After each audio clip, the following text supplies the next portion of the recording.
नमस्कार, मैं अमित कुमार आप सभी का फिर से एक बार स्वागत करता हूं आपके अपने YouTube channel current affairs India पे। आज मैं आपको संगम काल से संबंधित ऑब्जेक्टिव टाइप क्वेश्चन कराऊंगा जो आपकी होने वाली परीक्षाओं में पूछे जा सकते हैं। तो चलिए देखते हैं।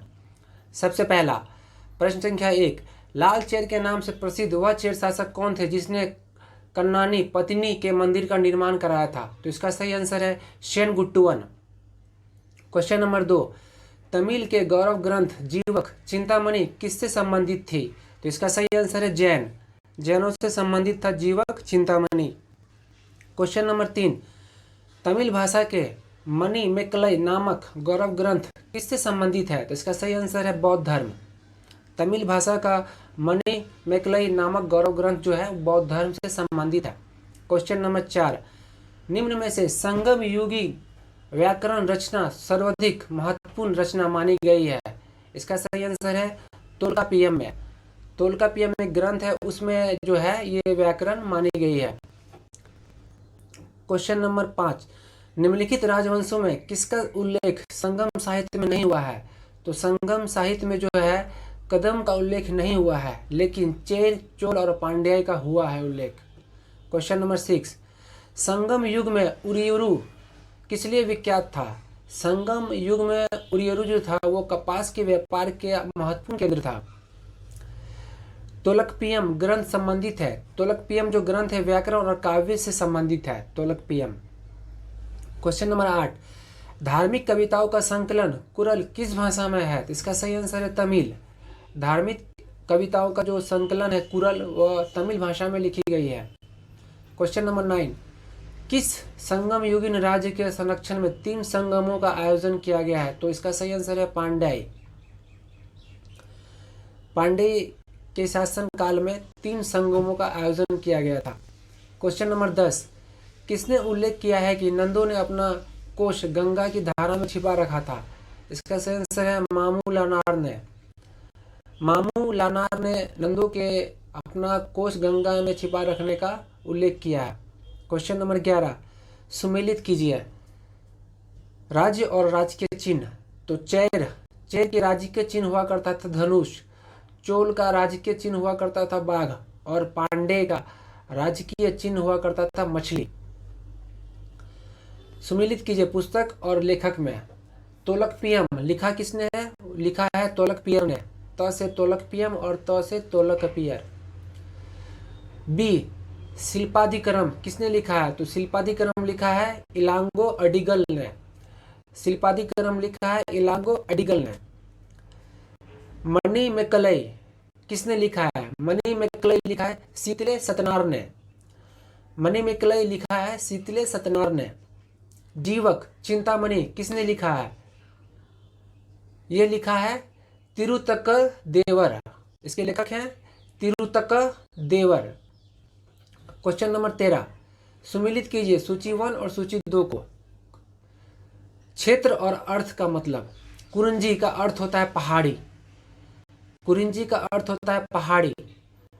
पलाई का अर्थ होता है मरुभूमि या निर्जन स्थल। मुलाई का अर्थ होता है जंगल। मुलाई का अर्थ होता है जंगल। मरुदम का अर्थ होता है कृषि भूमि। मरुदम का अर्थ होता है कृषि भूमि। और नेउल का अर्थ होता है तटीय प्रदेश। नेउल का अर्थ होता है तटीय प्रदेश। आप इसे याद रखेंगे।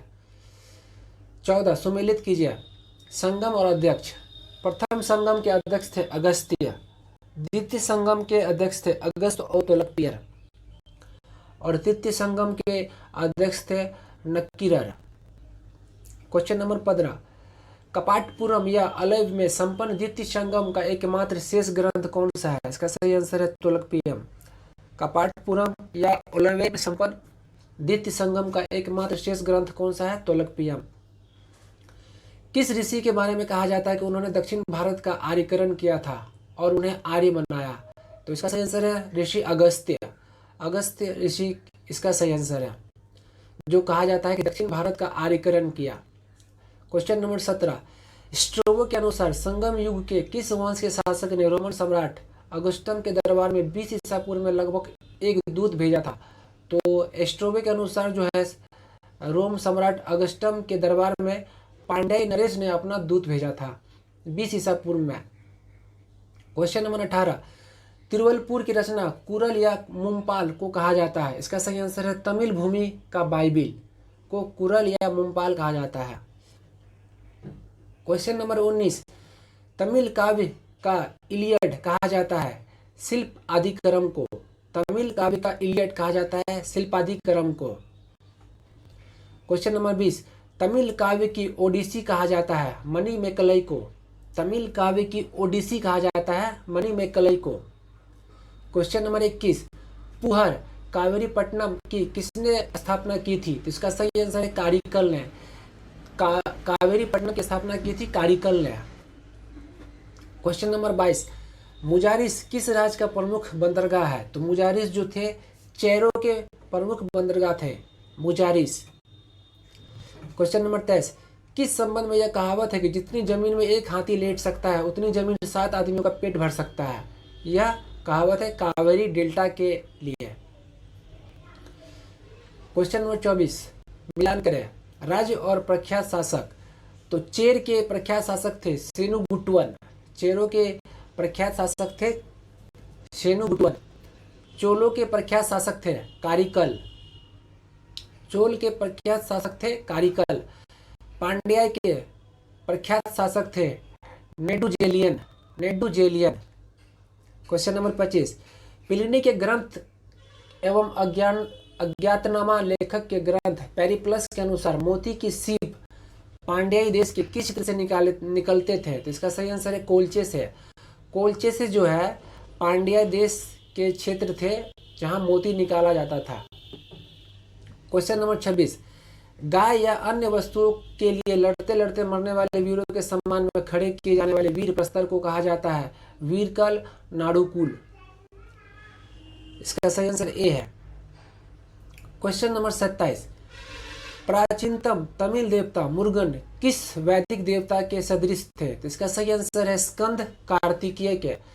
कार्तिकेय के समान थे मुरुगन देवता, तमिल देवता थे वो। क्वेश्चन नंबर 28, संगमकालीन साहित्य में कौन को एवं मन किसके लिए प्रयुक्त होते थे? इसका सही आंसर है राजा के लिए। कौन को मन किसके लिए प्रयुक्त होते थे? ये राजा के लिए। क्वेश्चन नंबर 29, निम्नलिखित में से संगमकालीन पतन पश्चिमी तट पर स्थित है, नीचे दिए गए कूट से सही उत्तर को चुनिए। तो पश्चिमी तट पर जो पतन स्थित थे वो थे सिर्फ 3 और 4 यानी तोंडी और मुशिरी। क्वेश्चन नंबर 30, महाकाव्य शिल्पादिकर्म किससे संबंधित है? तो इसका सही आंसर है कथानक में जैन तत्वों से। शिल्पादिकर्म जो संबंधित है वह कथानक में जैन तत्वों से है। मणिमेकलई के लेखक कौन है? मणिमेकलई के लेखक है शीतले सतनार। मणिमेकलई के लेखक है शीतले सतनार।